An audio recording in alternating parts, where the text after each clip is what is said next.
Everything you will say from now on will be heard in the call. Please stand by. To cancel your question, press star 2. Veuillez patienter. Votre conférence commencera sous peu. This conference is being recorded. Cette conférence est enregistrée. Good morning, ladies and gentlemen, and welcome to the announcement related to Residential Schools Conference Call. Bonjour, mesdames et messieurs, et bienvenue à l'appel conférence pour une annonce sur les pensionnats autochtones. I would now like to turn the meeting over to Chantal Aubertin. J'aimerais maintenant céder la parole à Madame Chantal Aubertin. À vous la parole. Please go ahead. Merci beaucoup. Bon matin, je suis Chantal Aubertin, l'attachée de presse du ministre de Justice. Thank you for joining us today for this important announcement. I will hand over the mic to Elder Claudette Commanda to provide opening prayers. Thank you.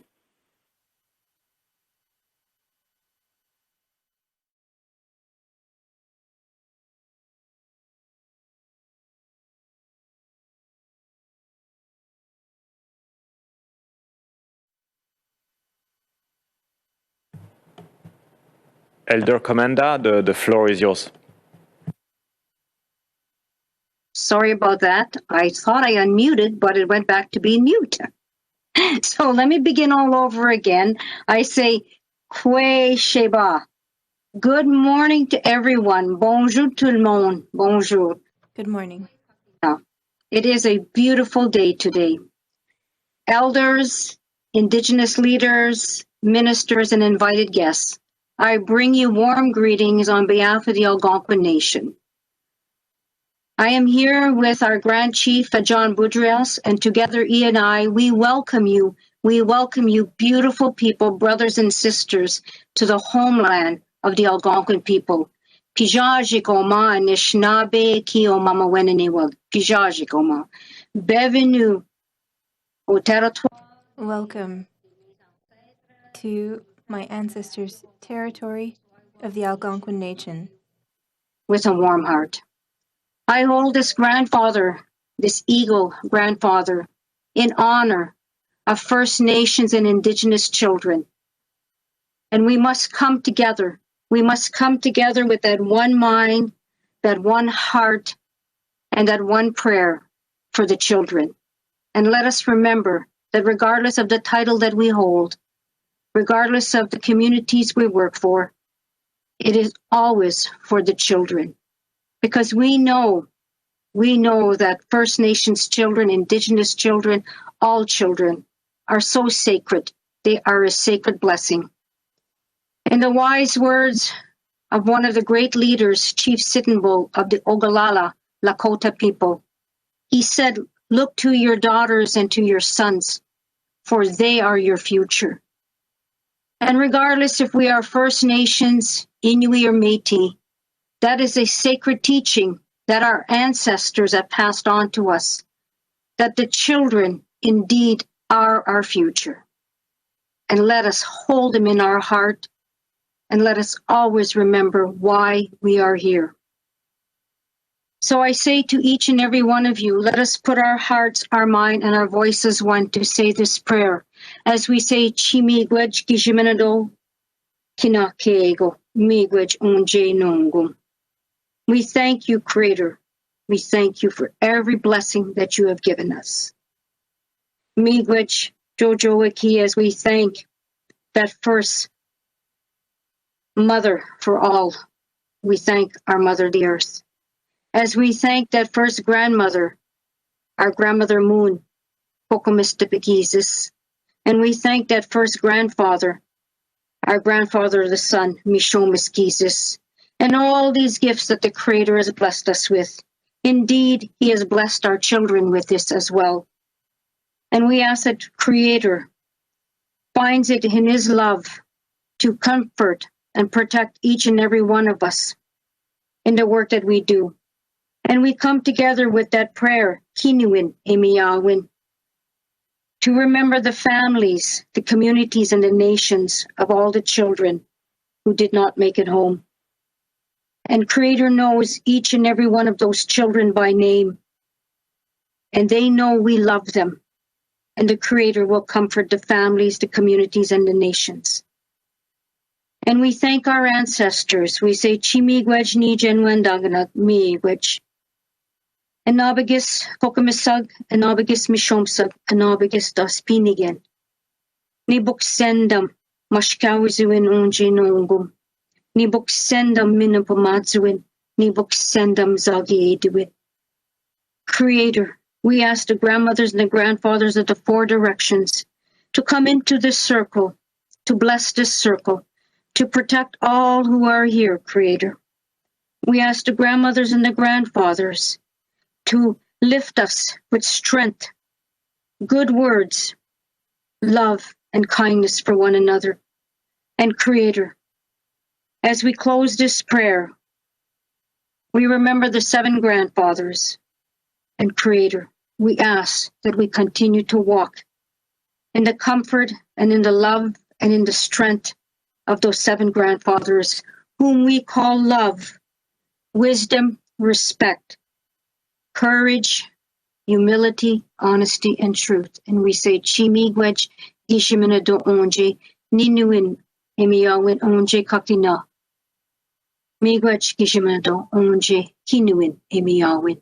Chimigwej kibijano ma nongom kakina. I thank each and every one of you for being here. And we pray for our leaders. We pray that our leaders, each and every one of you, to have strength and to remember that the Creator upholds you with goodness, love, and kindness, because it is for the children in all our communities.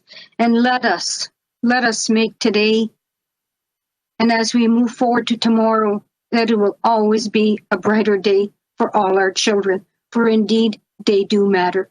Chimigwej zagi kizagian. Thank you, and I love you all. Migwej. Thank you very much, Elder Commanda. Now I'd like to invite Elder Verna DeMonte to provide opening prayer. Bon matin, Good morning. Mr. Menen. Le tabac, puis mon chapelet. Damihan, kakio chimi paye kotanos. Mitnemi etenota Tanchirita kakeo, Tisha Finano Takayachik, Monsieur Satran, which the Utayao, Gagwecha Mambuju, Kakeo, Chimiayachik, Weawayish, Kani Kanichik. I have in my hand my tobacco and my rosary. That's how I pray. I'm asking the Creator to bless me and for all our leaders, our leader, Mr. Chartrand, for the Métis Nation, and for all the leaders that are here, and everyone else, the elders, the young, the children, for special blessing, especially since all the events that have been happening in our nation. Masidi talboju kakyo chimipoyik les enfants mina kaki mishkawachik wishtawo chikiwechik wayesh les enfants ishkrakananik, for the children that were or are being found, a special blessing for them to journey home, and for their families not to grieve so much, and a healing hand for the Creator to bless them with. Nishauta de chipata penota, kakyegoch kemon, omal assembly kwayash mi payek, omalizafa, kawita shamachik, kwayash chashtek. I ask the Creator for this event today and for announcement today, that to hold a special blessing for them and for them to be okay with what we're going to happen here today. I want to thank the Creator for the opportunity for us to be here and to guide us as we meet today. I ask Him to give us courage, to give us vision for what's going to happen from now and later on. I ask for good health for everyone here and for everyone to stay safe. I know restrictions are starting to open up. The restriction much than amok. Kiabjmaka koyesh chimyoyak. Kaya chegwe payak. For us not to go back to where we were a little while ago. On our journey, say, I'll ask the Creator to show us and to help us to extend our hand to each other. With the compassion, Choptaiwayak, Minach Nachtatoyak. Kutuhtan Gwechkamo, the Creator, leave you, Legion, Kakilimun, surtout les enfants. Sweet hot. I always ask the Creator a special blessing for our elders, our young, our children, for like the commander said, they are our future. I also ask him, since restrictions are being lifted, for us to continue and have good health and still be safe in everything that we do. We don't want to regress to back where we were. Thank you, Lord. Amen. With that, thank you. Thank you very much, Elder de Montigny. And now I'd like to invite Minister Bennett to deliver her remarks. Kwekwe, Urlakot, Tansi, hello, bonjour. Je vous parle aujourd'hui de... I'm speaking to you today from the traditional territory of the Mississaugas of the Credit First Nation, where we honor all the Indigenous people who have paddled these waters and whose moccasins have walked these lands. In appreciation and love for Elder Commanda, I'm pleased to provide an offering of tobacco in keeping with the tradition of the Algonquin and Anishinaabe. And earlier, as an offering to Elder de Montigny, in appreciation for starting us off in a good way, I was asked to put down tobacco here at my home in Toronto under our pine tree, and to say thank you in advance of her words. And I hope that Elder Serkiak will be able to join us for the drum song at the end, and for him we have some Inuit cloudberry tea. It is, we look forward and hope that he will be able to join us. So I'm pleased to join Ministers Miller, Guilbeault, and Lametti in making this important announcement today, and huge gratitude to Grand Chief Boudrias, National Chief Archibald, President Obed, President Chartrand for being with us this morning. For many people across Canada, the recent news of finding unmarked graves at residential schools was an awakening to a deeper knowledge of the truth and the true horror of residential schools and the continuing impacts on Indigenous peoples today. These truths have been known by Indigenous communities for years. The Truth and Reconciliation Commission dedicated Volume 4 of their final report to the horrors of missing children and unmarked burials. As a country, we know the truth. Once you know the truth, you cannot unknow it. First Nations, Inuit, and Métis communities have lived with the trauma caused by residential schools for generations. Now, as the country gains a deeper understanding of our shared history, Canadians are looking for ways to support Indigenous communities.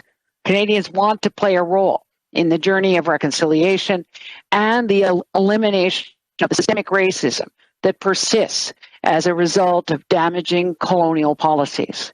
Les peuples et communautés Indigenous peoples and communities dealing with the intergenerational trauma of residential schools have told us that they need additional support to find and remember their missing children and to heal. Today, we're announcing an additional $83 million in funding through CERNAC to support more Indigenous communities in this extremely difficult and necessary work. These are additional to the $27.1 million, which was part of the $33.8 million committed in budget 2019 to implement Truth and Reconciliation Commission calls to action 72 to 76, bringing the Government of Canada's commitment to $116.8 million to support this extremely difficult and important work. We have been working with the National Centre of Truth and Reconciliation and have supported their work on records and archives through the investment in $10 million in budget 2016. And we continue to support their extraordinarily important work. We are also working to establish a national advisory committee which will provide expert advice to communities and government about this important work. It will be made up of experts who specialize in archaeology, forensics, pathology, and mental health, and all areas that can help in the difficult work of finding and identifying those children who attended residential schools and never returned home to their families or communities. Our government will stand with Indigenous peoples as they move forward on their journey of healing. This new funding will ensure that communities have the support they need to carry out the extremely difficult work of searching and excavating burial sites. In this summer of reflection, all Canadians are now realizing what it must have felt like to be a parent whose child was taken from them against their will and then never returned home. As we prepare for the National Day of Truth and Reconciliation on September 30th, I hope all Canadians will read or reread the TRC calls to action, and especially Volume 4 of that final report. The revelations of Tecumloops and Cowessess have shown us that it is the spirit of those missing children that will guide our work together. Miigwech, Nakumik, Marci, thank you, merci beaucoup. Thank you, Minister Bennett. And now we'd like to turn to Minister Miller.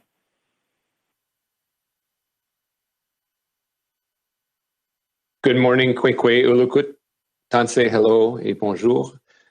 I want to thank Elders Commanda and Lametti for their opening words and prayers, and hope that Elder Sergwick can join us for the end. If not, welcome his presence anyway.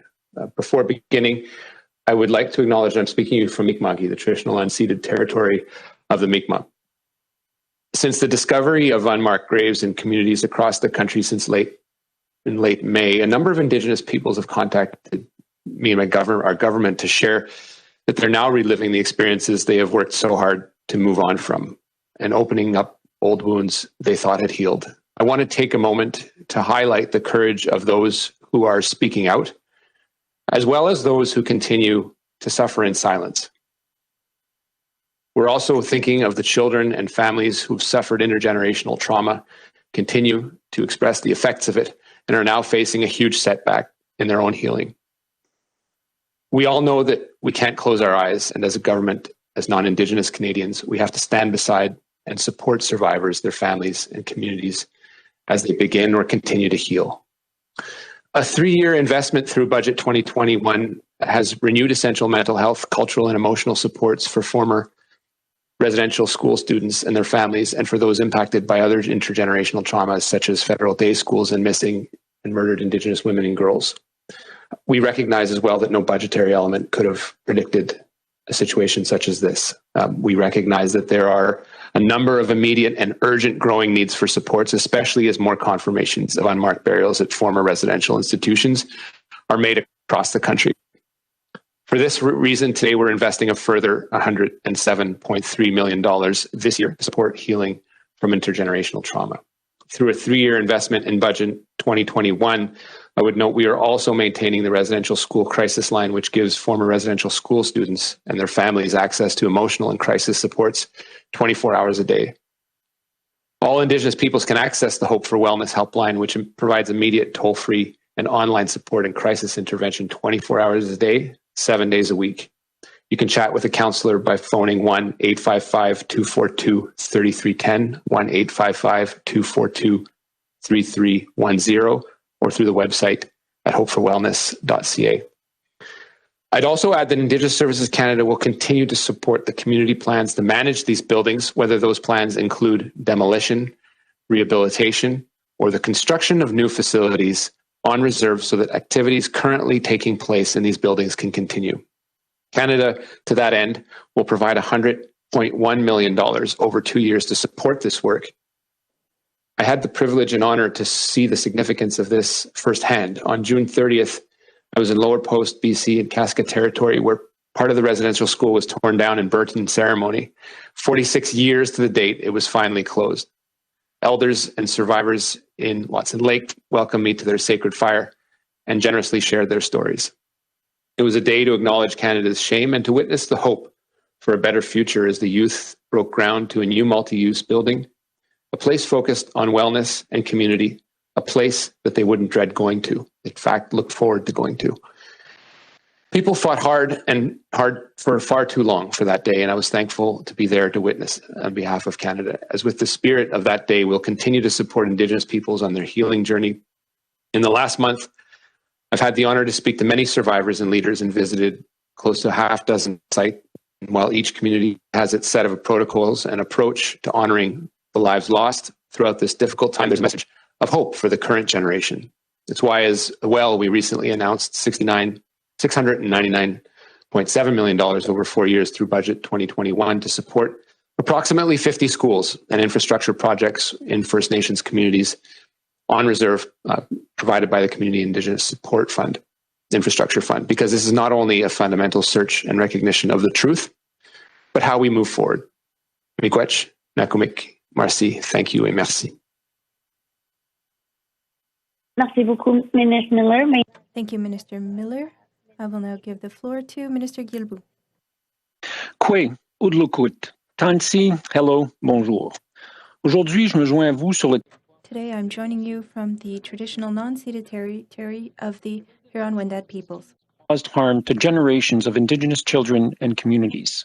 Our government remains committed to reconciliation and to ensuring that the tragic history and ongoing legacy of residential schools is never forgotten. Il fait partie de notre devoir collectif. We need to remember the impact of residential schools on the different generations of Indigenous people. We also must recognize and understand that the heritage of residential schools is not only a tragic aspect of our past, it's something that still has an impact today. Nations, Inuit and Métis, have struggled with the trauma inflicted by residential schools. Ils se sont battus pour faire éclater. They fought for the truth to come to light. They were strong and shared their stories, and they shared the voices of those whose voices were stolen from them. Canada robbed generations of Indigenous peoples of their languages, spirituality, and ways of interacting with the land and with the world. They've been forcefully disconnected from each other, from their communities, and from their own history. And our long national silence about the realities of residential schools has only deepened this disconnection. It has denied so many the room they need to grieve, to mourn, and to start the journey towards healing.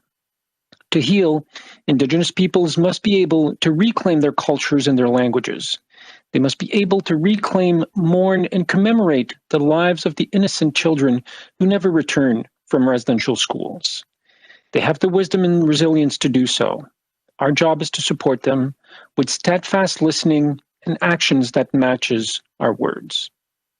Today, we take another step forward together on the path to reconciliation by announcing $20 million to fund the building of a national monument in Ottawa to honor survivors and all the children who were lost and never returned to their families and communities.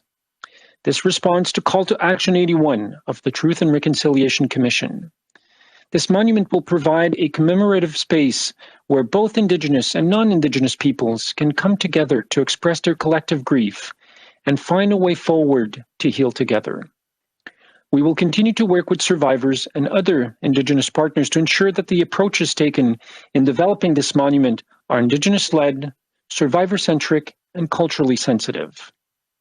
In addition, we're also announcing a further $9.6 million over 3 years to support initiatives to commemorate the history and ongoing legacy of residential schools, including events and activities marking the National Day for Truth and Reconciliation. This new funding will be added to the current $13.4 million that was announced in Budget 2021. Over 100 communities and organizations throughout the country are receiving funding for programs to educate people on this dark chapter of Canada's history. By people like Phyllis Webstad and the story of her orange shirt. On September 29, 2020, our government tabled Bill C-5, which establishes the National Day for Truth and Reconciliation, the Orange Shirt Day. This bill received royal assent on June 3rd. This is a direct response to Call to Action 80 of the Truth and Reconciliation Commission report. The National Day for Truth and Reconciliation will be observed for the first time this year. Honor survivors, their families, and communities. It ensures that the public commemoration of the tragic and painful history and legacy of residential schools remains a vital component of the reconciliation process. Reconciliation is a long-term commitment that requires the engagement of all. This is just the beginning of our journey towards reconciliation. By working together, we can grow the National Day for Truth and Reconciliation and the proposed monument into important and meaningful touchstones that will promote healing, remembrance, respect, and understanding. Nous pouvons pleinement intégrer la vie. We can fully integrate truth and reconciliation in our cultural identity. We can build our future together. Thank you. Which Nakumik, merci. Merci, Ministre Guilbeault. Thank you, Minister Guilbeault. And now I will give the floor to Minister Lametti. Kwekwe, ulakut, tansi, bonjour, hello. I would like to acknowledge that I'm joining you from my office, which is located on the traditional territory of the Algonquin people. I would like to thank Elder Commanda and Elder de Montigny for starting us off in a good way, and I know that Elder Serquac is here with us in spirit.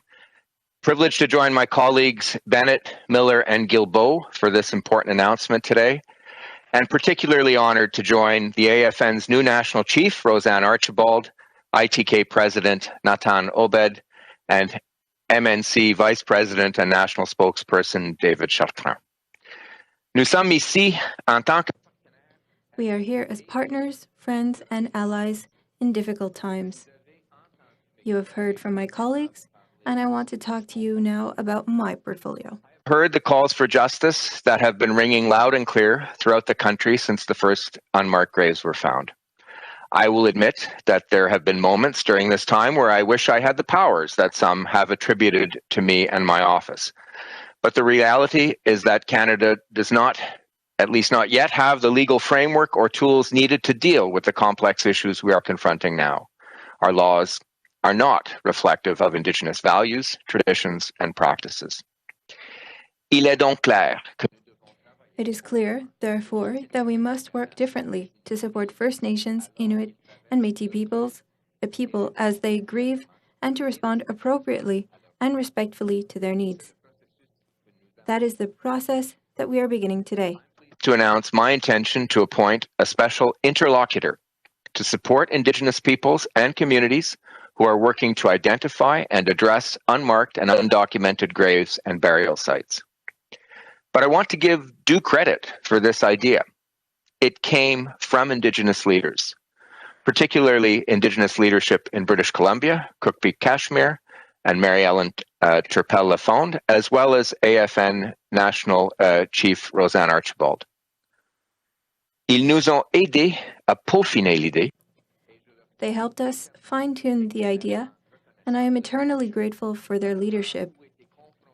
At a time when they were dealing with their own grief, their own pain, their own anger, they allowed us to find a constructive solution so that we could all move forward.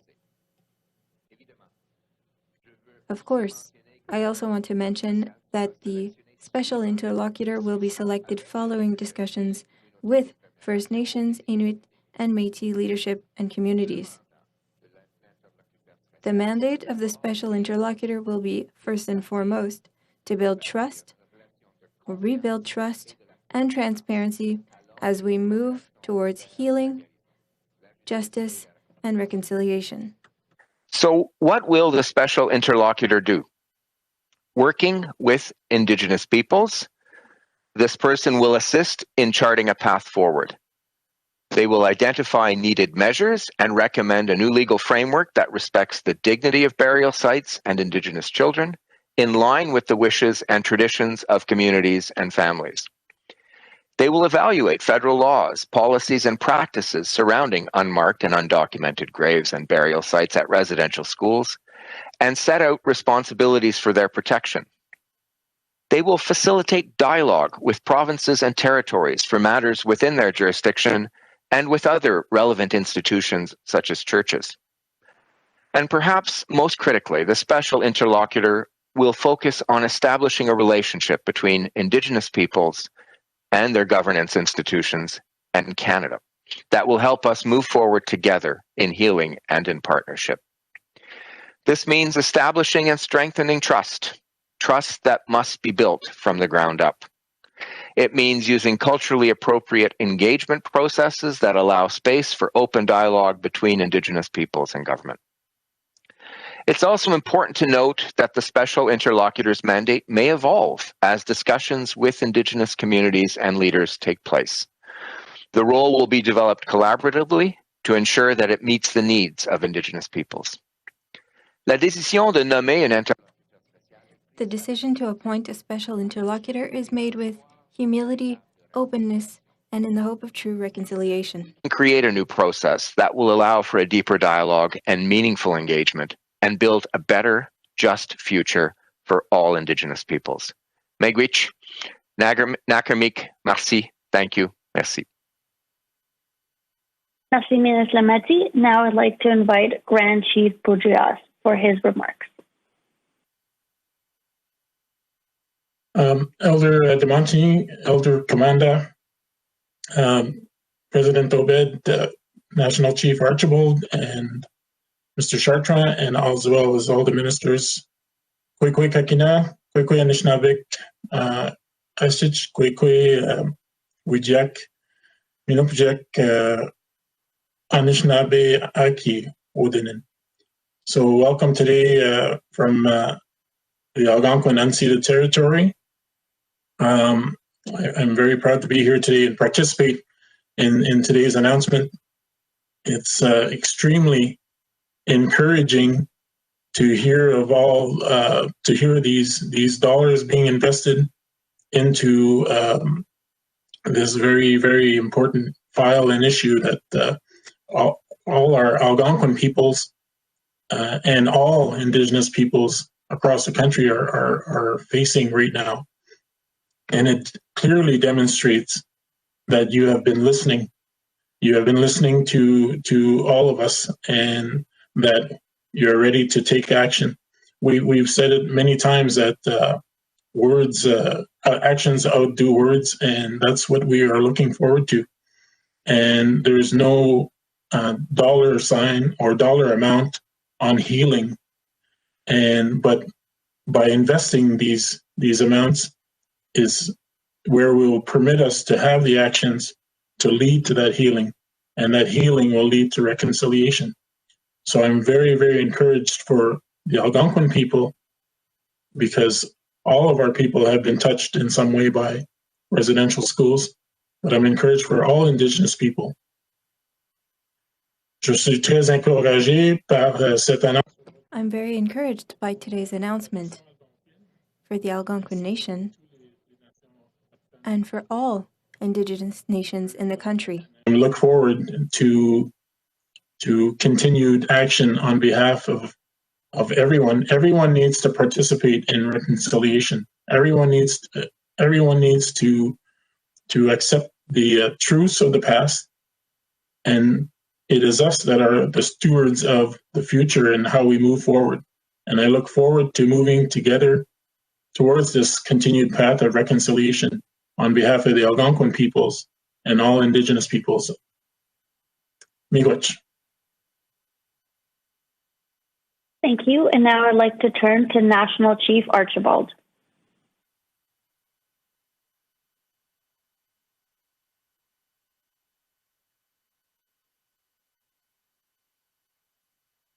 Wachi Missouri. Roseanne Archibald,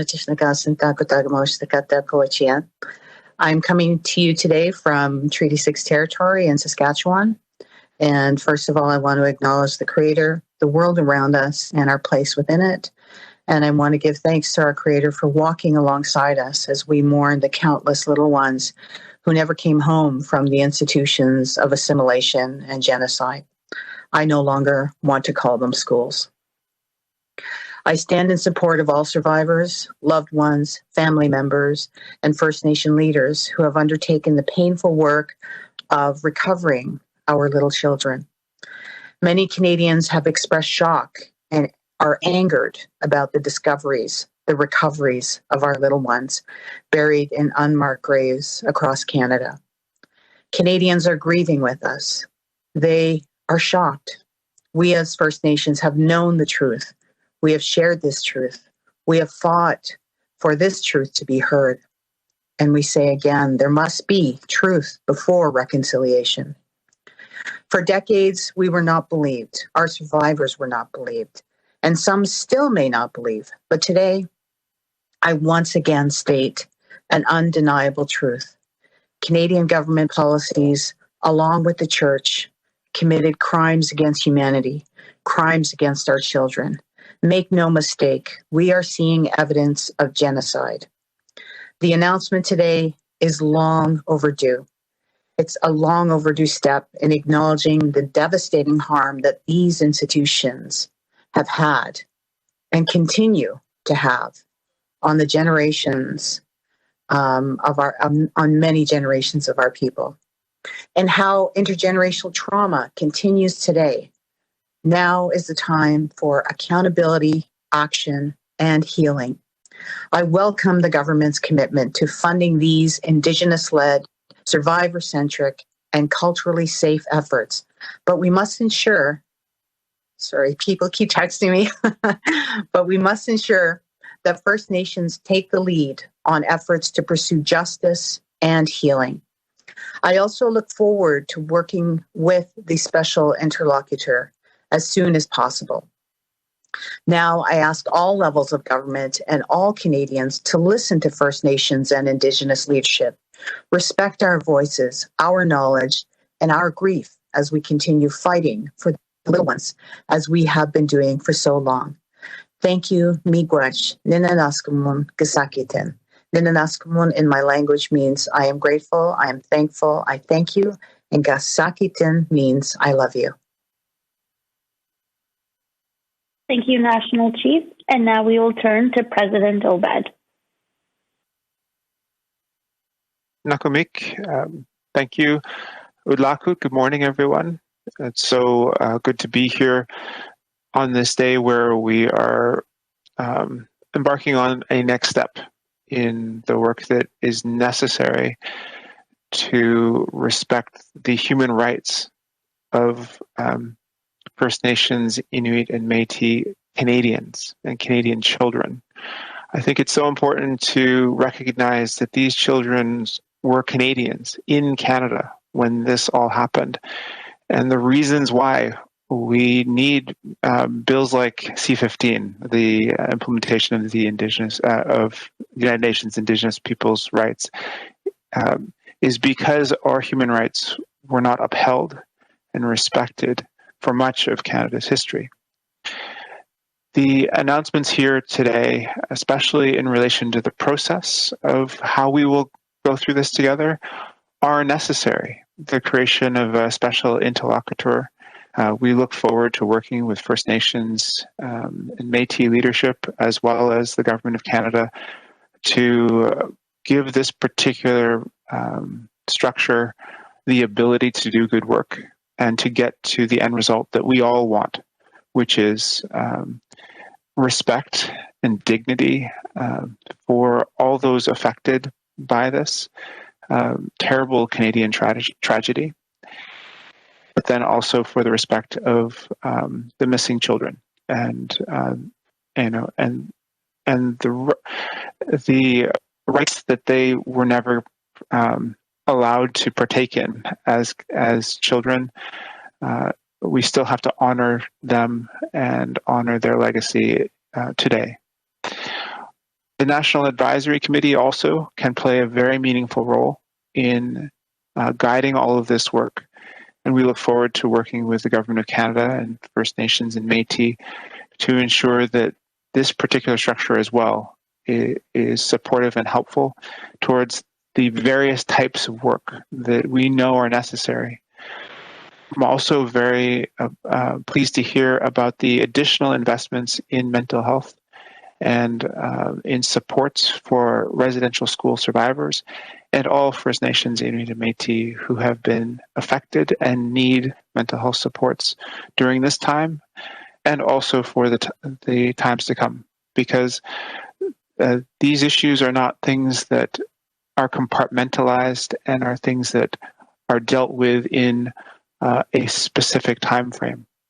The intergenerational trauma and the lived experience and trauma that many First Nations, Inuit, and Métis have in this country is it requires mental health supports in many different ways over the course of a person's lifetime. We have to maintain that support for all those who have been through such difficult events. Also, in relation to the monument that is being announced today, we recognize that this monument will be on the unceded lands of the Algonquin, and so very pleased that the Algonquins are here to help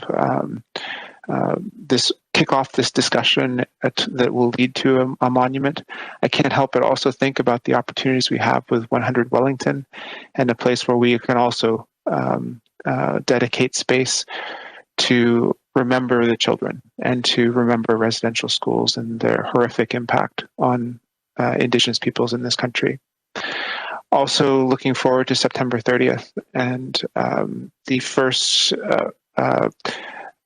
national holiday or National Day of Remembering in relation to truth and reconciliation. And we, as a country, have a lot of work to do to properly respect First Nations, Inuit, and Métis. And I do hope that we can use this day as a way in which to understand how to be respectful and kind and loving to one another between Indigenous and non-Indigenous people in this country, while also keeping the heart of this particular day, which is the resilience of Indigenous people and also the truth of what Indigenous people have gone through in this country. Look forward to the work to come, and ITK is supportive of these developments and looks forward to working in close partnership with the Government of Canada, First Nations, and Métis in implementing this work. Thank you very much, President Obed. I would like to invite now Chief Chapra. I'm not a chief, I'm a president, but thank you very much. I'd like to thank my good friend Claudette Elder Commanda for prayer. I speak fluent Pseudo also. Elder Verna, of course, de Monte for the Elder of the Métis Nation, and it's such an honor to hear Michif being spoken here, as referenced by Minister Guilbeault. Language is essential. And of course, we miss Elder David Sirkoak. I always love hearing his stories and his messages. But let me start off by thanking the four ministers that are here, Mr. Bennett, Miller, Guilbeault, and Lametti. It shows that this is a very important file for this government in this country, because we have four ministers here today to join us, and I think it's sending a message that this is a priority for our Prime Minister and a priority for this government. I also want to thank again the Algonquins for allowing us, of course, in their territory. Grand Chief John Boudreaux, it was an honor listening to you, and also, of course, National Chief Roseanne Archibald. I look forward to the great success that Archibald will bring, and of course our long-term partnership we will build, and my great good friend Natan Obad. It's always a pleasure to have him speak with such great caliber of leadership for the Inuit. But today's an important day for all of us. I think this country is on a journey together. It took us over a century to get here, and it's going to take us many decades to get past this. There's a lot of pain and suffering that's happening right now, and there's more to come. And I ask all Canadians to join us in this journey because it's going to take us time. It took a lot of time to try to take us out of this country, to rid us of our existence, of our culture and our languages and just our soul. And it's important that we recognize the suffering that's happening out there. It's hurting so many people. And these nightmares that are coming on a regular basis now as we travel across Canada, finding residential school and finding these mass graves, and this actual development of genocide that was taking place in this country, it needs to be reckoned with. And I thank you, Mr. Lametti, for the appointment of the interlocutor. I think it'll be great for us to have a discussion with him. I think we need, or her. We don't know who that person is yet, but clearly at the end of the day, one of the things that we need to look at, how do we address the crimes of the past? To a lot of people out there, they're seeking justice. They want to be dealt with. They want their pain to be resolved in a way this country has shown us that the law is supposed to be there to protect us, and now we need to see this law and move it forward. But these acknowledgements today and these announcements of these new resources sends us a message that your government does take this as a priority. It will help us in many different ways. It'll definitely prevent us from no longer denying or trying to hide what was done in this country. And I think the world is watching, and we need to be ready for this. We need to show the world what Canada is all about. We talk about Canada being a caring, loving country, an acceptance country, a country with a kind heart and that cares for everyone. What we're asking this country now is to care for Indigenous people. This journey, be patient with us. There's a lot of pain and suffering. This is like a horror movie it's becoming real. And we need to make sure that we can do everything in our powers to make those changes. We have to work together. And I think the actions that we are seeing right now from the Trudeau government is one that will resonate with change. It will make change. You just got to give it time. But in order for it to work, you've got to give Indigenous governments the right to make these decisions and the communities to have their say. And I look forward to these consultations, discussions, and moving forward on these actions, because I think this pathway, we're all going on this journey together as Canadians and the governments of the Indigenous people, the governments of Canada, and hopefully the provinces and municipalities will join us in this journey, because at the end of the day, I think we're all seeking the same. We're seeking justice. We're seeking that this country can stand proud in the United Nations or anywhere in the world that this is a caring and loving country, and it cares for every Canadian, including the founders, of course, the Indigenous people who go back, First Nation go back 10,000 years. And I honor them, and they suffered the most in residential school. The Lametti yet have to be dealt with, and that's something we will deal with in this country on day school. And that's upcoming, and I trust this government will have the negotiation discussion. But right now, I'm very proud of the announcement that's being made by this government. I believe it'll start probably helping the healing and also helping the development of strategies and mental health, as mentioned by Nathan. Those are pressing issues right now with COVID adding on to all of that. And now we see a drought that's happening to so many people in Western Canada right now. And there's so much pain out there and suffering, and we need to all come together as Canadians. So I ask Canada, all Canadians, walk with us in this journey, stand with us in this journey, work with us, because at the end of the day, it took this country to bring us down. Now we'll ask this country to bring us up. So let's work together. And as I said, the Métis, the Red River support this strongly, and the Métis Nation will always stand there to make sure we protect our citizens no matter where they live. So take care. Again, ministers, be safe out there, but thank you, Prime Minister, for his vision. And again, I think all my fellow leaders, Indigenous governments, we will work together. We will find solutions. We'll help our people, and hopefully we'll find a way to start the healing, which I said will take decades to get. Thank you, President Chapra. Maintenant, nous allons commencer la période. We're now going to move on to the question period with the media. You will have the opportunity to ask one question, one follow-up. Please announce your name, your organization, and to whom you're asking your question. Answer portion of this announcement with members of the media. We'll have a chance to ask one question and one follow-up. Please state your name, your organization, and who your question will be addressed to. Operator, can I please have the first question? Thank you. Merci. Please press star 1 at this time if you have a question. S'il vous plaît, appuyez sur étoile 1 maintenant pour poser une question. There will be a brief pause while participants register for questions. Il y aura un court délai vous permettant de vous enregistrer dans la file d'attente. Merci de patienter. We thank you for your patience. Our first question is from Rafi Boudjikanian from CBC News. Please go ahead. À vous la parole.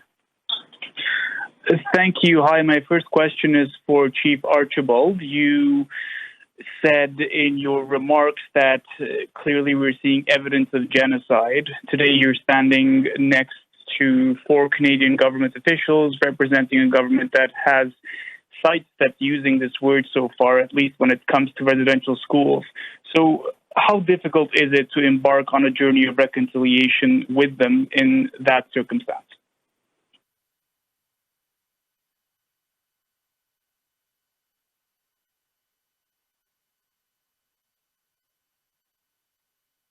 You're on mute, National Chief. Oh my gosh. I don't know when I'm going to stop doing that after almost 2 years. Thank you for the question. I see a large part of the journey of reconciliation being about a journey of healing. And that journey of healing is something that we all have to do together here in Canada. And so it is becoming very evident that crimes were committed. We are saying that those crimes have to be investigated. And we believe that this announcement today is the first step on walking that road together.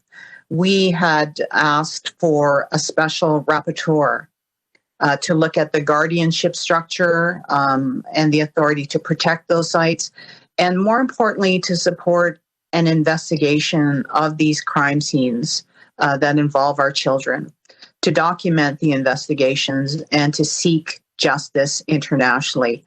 This announcement today is the first step. You heard, I believe it was Minister Guilbeault, say that we are at the beginning of this journey together, and I know that we are.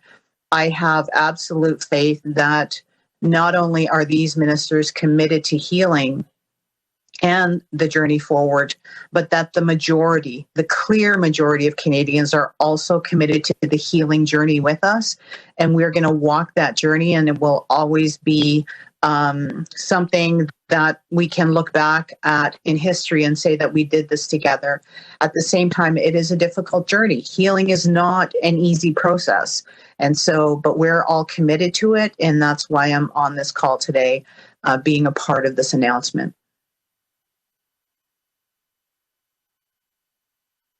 Thank you. My follow-up question is for Minister Lametti. In your remarks, you referred to wishing you had some special powers that your office didn't have.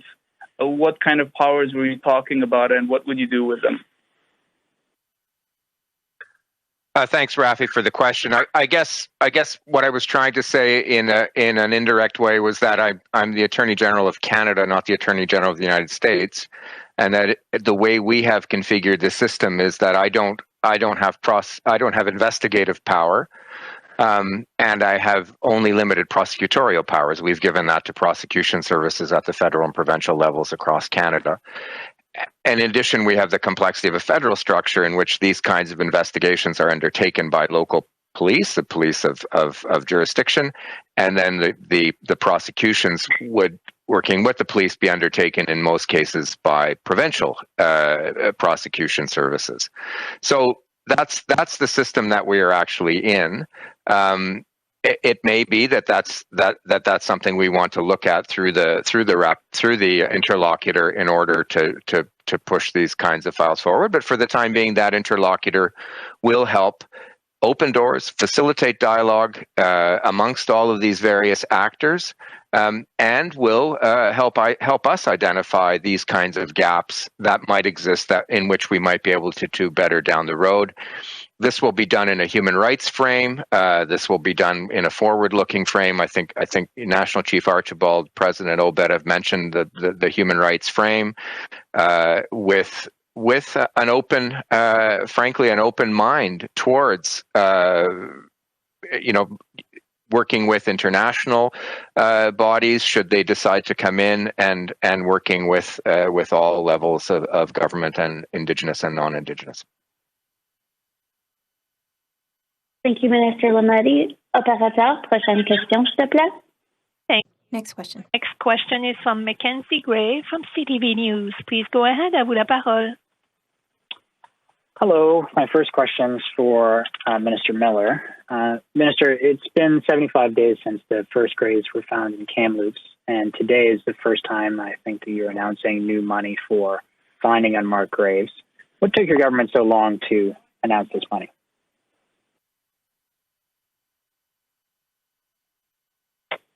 Well, first, Mackenzie, and perhaps Minister Bennett or Guilbeault would want to speak as well. We have been first and foremost creating a central point within government for communities to reach out and get further support, whether it's for searches, whether it's for the next steps. And as you've noticed, and perhaps noticed, nationally, there isn't one cohesive approach to how a particular community wants to proceed with respect to the discovery of a site. A lot of them had children taken from many surrounding communities, and so there is a process that is being observed within communities to make sure that they are doing the right thing and be the imperfect voices of survivors as they articulate the path forward, as well as reach out to other communities that may have had children taken to these institutions. And so throughout this process, we've had a central point in government to unblock resources and funds and support. We've said in no uncertain terms that we will be there for them every step of the way. And so as we start to see the full profile of what this will cost, we've been working around the clock to ensure that we have numbers that are sticking to what we are seeing as where the trend is going. And if you look at the breadth of the announcement today, it goes from ensuring that there is money for searches, which is frankly the lesser part of the envelope. That is less costly than what we are seeing as being a little more budgetary pressure, which is the increased health on mental health supports. We've heard from, in particular, the team in Kamloops, Chief Casimir, that they want short, medium, and long-term supports with respect to mental health. That in some communities they want support in environmental remediation to these sites where there's been heavy oils used and contamination, as well as looking towards the future, which is building up new buildings where children can look forward to attend. That was the case in Lower Post and other places around the country. You also saw announcements in and around the Mohawk Institute, where Infrastructure Canada invested about $8 million in fixing a building that they want to use to preserve the evidence. So there is a range of approaches that we have to appreciate, Mackenzie, and also a timeline that we need to respect. There are many communities that want to respect the elders need to take a little more time, and they don't want to be left behind in the funding announcement. So there is a complexity to this. Up to now, communities have had a response from government that has been perhaps less coordinated and more piecemeal insofar as they've had to go to Infrastructure Canada, my department, Minister Bennett's department, Minister Guilbeault's department, independent organizations for support for this. And now what we're announcing is looking at what's gone on in the last 2 months, a cohesive and coherent approach, I guess a one-stop shop of sorts at the federal government where communities can get what they are saying they need. And that's something we've said all along, but now we've got numbers that stick to it. Perhaps Minister Bennett would like to add some as well. Yes, thank you. And Mackenzie, absolutely. The money that we announced on June 3rd, the $27.1 million, we've been just really impressed with the number of proposals and the excellence of the proposals in terms of detail of what can happen in the short, medium, long term, and our ability to quickly evaluate and get that money out the door. And it became clear that we would need more, as was anticipated, and so that's what we're doing today. We want to be able to let all communities know that we'll be there with them as they do this difficult work, whether it's the knowledge gathering, whether it's commemoration, whether it's the searches, all of. We are working, as Minister Miller said, as a whole of government, that from Parks Canada to DND to everybody is really prepared to put their best expertise forward in kind, but also for all of us to have the kind of resources that we can then make sure is there for communities as they plan and do this important work. But it's really unbelievably inspiring to see the just meticulous nature of the planning and the work that we get to support. My follow-up question is for Minister Lametti about what is going on in China right now. Last night in a press conference, Dominic Barton, the ambassador, was asked if he thinks there is a connection between the Schellenberg verdict and Meng Wanzhou case. He said, and this is a quote, "I don't think it's a coincidence that these things are happening right now while events are going on in Vancouver." Is it the position of the government that the Schellenberg case is tied to Meng Wanzhou? As you know, I never comment publicly on the Mengwanzhou case because of a potential role that I may play at the end of that process, which we have developed in particular to make sure we respect the rule of law and procedural fairness for anybody who faces extradition. What I can say is that we condemn in the strongest possible terms this death sentence for Mr. Schellenberg. We continue to seek clemency on his behalf. Canada opposes the death penalty in all cases, and that continues with respect to this particular case. And we will also continue to work diligently, all of our colleagues around the table, with every resource that we have at our disposition, to work to free Michael Kovrig and Michael Spavor, for which we feel they are trumped up charges for which there's absolutely no basis in law. Thank you, Minister. Operator, next question. Thank you. Our next question, notre prochaine question est de Laurence Martin de Radio-Canada.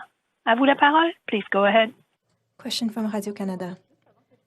Before asking my question, I was wondering if Mr. Lametti, could you repeat your answer in French, please? Merci, Laurence. Donc, thank you, Laurence. As a country, we are condemning Mr. Schellenberg's sentence.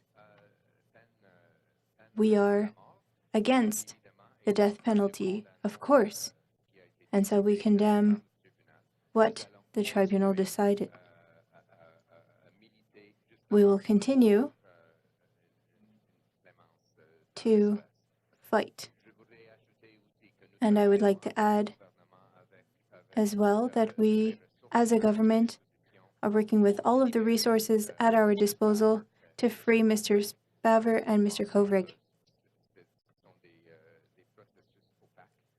We believe that the processes are arbitrary and opaque, and we want them to be freed as soon as possible. Thank you, Mr. Lametti. My first question is for Minister Miller. It has to do with funding for demolishing former residential schools. That's what Daniel Leblanc on Radio-Canada's website had stated. Could you confirm this funding? Was it requested by communities? And if so, how did they tell you that this could help them in their healing? Add on this, the funding for the demolition of certain sites of where there were residential schools. How will this help your journey towards healing? Merci, Laurence. Thank you, Laurence.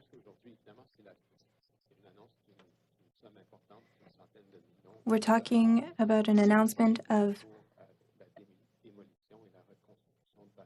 funding in order to demo and rebuild, and this reflects requests that we have received in the past months. And in my speech, I had mentioned Lower Post that has been fighting for too long to demolish the existing building and to rebuild a multiplex building for children and for people who could use this space. There are many such requests that have happened throughout the country. The requests have not been identical. There is a will to demolish and move on to other things in some cases, and in others, for example, the Mohawk Institute, who would like to preserve the sites and preserve the memories of the victims. Up till now, we've had to examine different possibilities for residential schools, and now we have funding that is dedicated to the demolition of these residential schools. But it depends on what the process is inside the community, and the process can be long. because of the delicate nature of the issue. The funds are there, and communities that would like to use it will have access to it. So it reflects the discussions that we've had over the past months. Chief Archibald, do you want to? Oh, yeah. Yeah. Thank you for the question. I've always said this, that we have to do more than just destroy or tear down these symbols of colonialism, these symbols that represent assimilation and genocide. We have to do more than just tear them down. If you look at the fact that there are 139, recognized institutions that were built across Canada. In total, there were 1,300. If you even multiply that by today's standards of how much it costs to build a school, you're talking about potentially close to $2 billion that was invested in the destruction of First Nations people, our societies, our children, our communities, our language, our culture. And this announcement is the very beginning. It is really, truly the very beginning, because what we need is for governments, both federally and provincially, to invest the same amount of resources to rebuild these communities, to have communities reclaim their language, their culture, and to have an ownership on their healing journey. And so I agree that if a community wants to have the residential school torn down, that's not the total answer. The answer is, what will you build in its place that will help the healing of that community? Healing is the most important thing that we need to start talking about. How are we going to heal from this as First Nations people? How are we going to heal from this as a country? And that requires a significant amount of investment. So perhaps you're looking at building cultural centers where some of these former institutions stood. We have to not only tear down things, we have to rebuild and we have to heal. Miigwech. Merci, apparatrice. Oh. Est-ce que non, oui, vas-y. Go ahead. Follow-up question. My last question is for Minister Lametti. Regarding the role of the special interlocutor, could you explain concretely what that person will do? Because I don't quite understand the role and how it compares to a special attorney regarding the crimes committed in residential schools. Answer. Thank you, Laurence. So, the attorney would take the evidence on the case and decide whether or not to go in front of the court for a criminal case. An interlocutor does not have the power to investigate or sue in a criminal case, but this person will facilitate a dialogue between, for example, different levels of government, communities, churches, for example. What Chief Archibald and others have told me is that there wasn't a trust in the system. So we need to rebuild these roles that were demolished in the past, sometimes by inaction, sometimes because too much time was taken. So an interlocutor will facilitate negotiations, will work with the committee that Ms. Bennett announced, a committee of experts, and that way we can move forward step by step. And we hope to rebuild trust between the different actors, especially in Indigenous communities.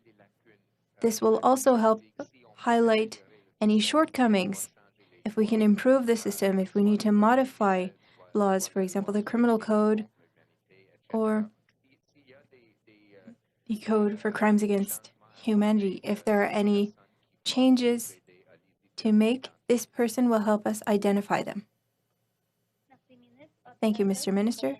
Operator, next question, please. Thank you. Our next question is from Tom Cardozo from the Globe and Mail. Please go ahead. À vous la parole. Hi, thank you so much. My question is for Minister Bennett. Minister Bennett, the Globe and Mail reported this week that the Catholic Church had billions of dollars in assets, despite the fact that it had not paid its entire residential school settlement commitments. In a story on Monday, Indigenous leaders, including National Chief Archibald, called for a review of the settlement agreement. Will the government revisit the agreement?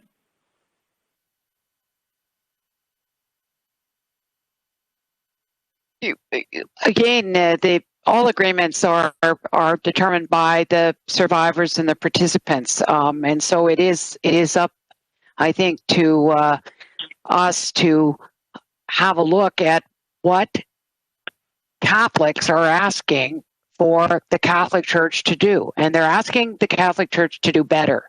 They are saying that they weren't even asked to help when the Catholic Church failed in their ability to raise the $25 million. And so what I am hearing is that the Catholics want the Church to be there now, to deal with the intergenerational trauma, to deal with the healing, to be part of renewed efforts to address the tragic events and the persisting trauma and pain in Indigenous communities now. So I think that the issue is for everyone to step up and do more, and I think that is what I'm hearing from Catholics in terms of how they want to help and how they want the apology. They want the Pope to come to Canada to deliver the apology. The Prime Minister has asked. I have asked the Council of Catholic Bishops a number of years ago. I felt in the meeting with the Kamloops that the bishops were very much further along than they had been a couple of years ago in terms of what would need to be said in an apology, and we will continue to apply the pressure in that I think the Church has a moral obligation to do more. Okay, thank you. And my follow-up question is for Mr. Lametti. Minister Lametti, in the 2015 Saskatchewan court case, the government argued that the Catholic Church had violated the terms of settlement agreements. Will the interlocutor look at whether the Catholic Church was in default? Again, that's a legal question. You'll understand, Tom, that I don't give legal advice or legal direction on these kinds of conferences. The interlocutor will be looking at the relationship, all the relationships that exist, and hopefully will interact with the Catholic Church and survivors and levels of government. But I think, as Minister Bennett has said, these are things that Catholics like myself would like to see looked at again, would like to see reopened, and whether or not there's a technical legal response to the question is not something I'm going to answer publicly, but certainly all options are always on the table. Okay, thank you. Thank you. Operator, we have time for just one more question, please. Thank you. Our last question is from Hélène Buzetti from la Coop de l'Information. À vous la parole. Please go ahead. Bonjour, Question. My question is for Mr. Lametti, but perhaps also for Mr. Miller. I would like to know, in the search for unmarked graves, will we be making a distinction between the burial graves that were unmarked from the time of death of the children and for those that were marked, but that the markings that disappeared over time? Will there be a distinction? I'll start, but I think Mr. Miller and Ms. Bennett might have the answer. Thank you for your question, Ms. Bizotti. The special committee will examine this matter because it is quite technical, and there are also legal matters, of course.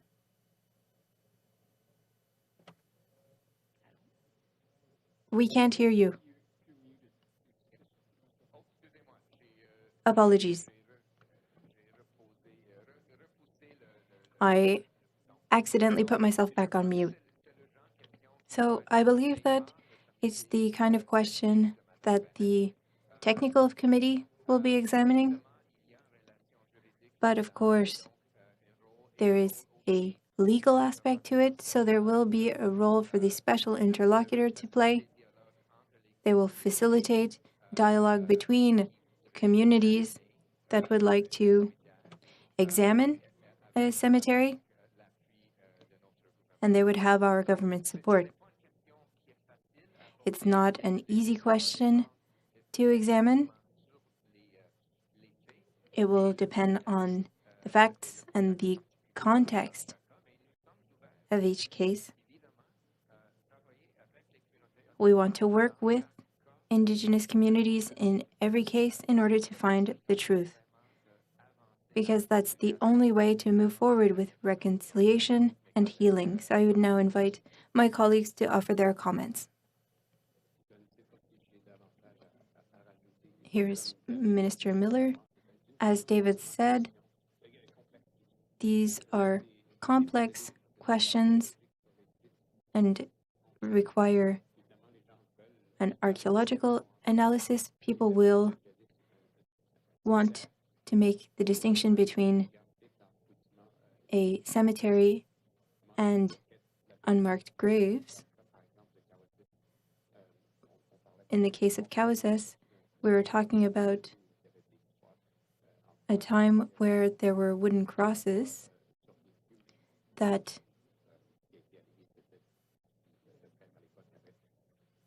did not survive the times, or that the site was changed. And for example, in other sites, there were archaeological digs and nothing was found, but that doesn't mean that atrocities weren't committed. It will be a complex question to answer, but we'll have to respect what has always been known by survivors and Indigenous elders who led us to sites where people were buried. It will be something difficult to do and will depend on the specific site. Follow-up question.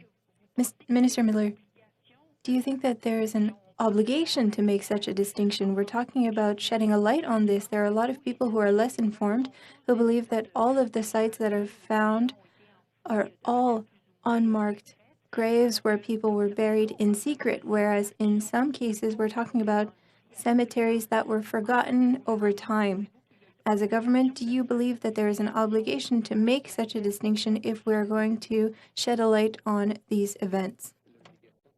Answer. The obligation is to give a voice to those who never had one and who weren't believed.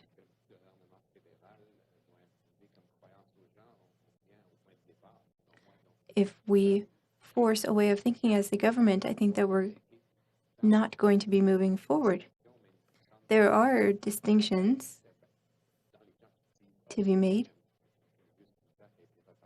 Some think that it might be an old cemetery that was covered over. And people who say that kind of thing are saying it in ignorance. It is harmful to say something like that. And we want to give a voice to those who were not believed in the beginning.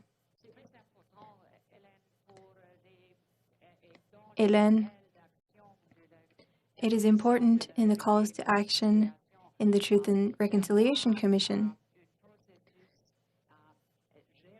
It's important to have a process that is managed by Indigenous communities, and we need to focus on their priorities. As Minister Millet stated, for example, in Cowessess, in the 60s, a former cemetery was covered over, and the headstones disappeared.